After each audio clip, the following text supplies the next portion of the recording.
So most games don't have a tokenization model.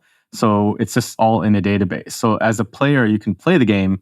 You can get banned for a number of reasons, or you can lose your account for other reasons. And there's also interesting things from a player perspective, like you might have a guild with a shared treasury, for example, in EVE Online, and someone might infiltrate your guild, get access to that, and loot the guild treasury.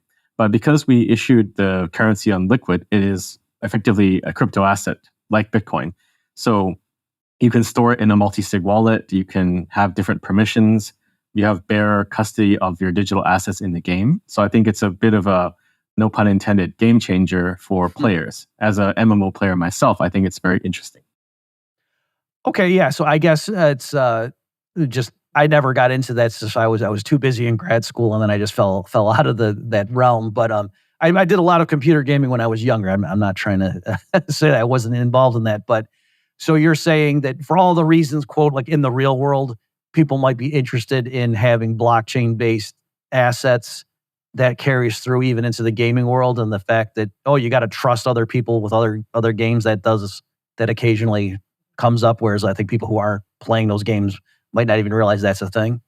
Yeah, so I mean, you have to trust the game developer or operator at the end of the day, but this just gives you optionality because your assets can be tokenized and digital, and you can hold it yourself in your own wallet.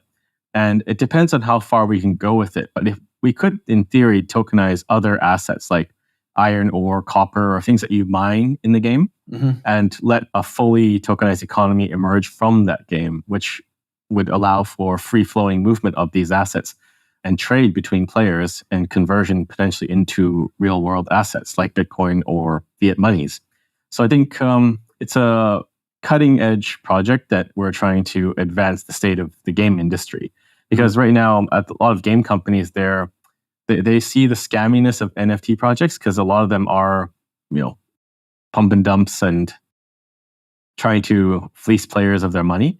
But I don't think we've yet seen an economy that's built up just through player initiatives organically with that tokenization model. So I think something interesting can emerge from this, in which you have an economy that's really player grown and player owned.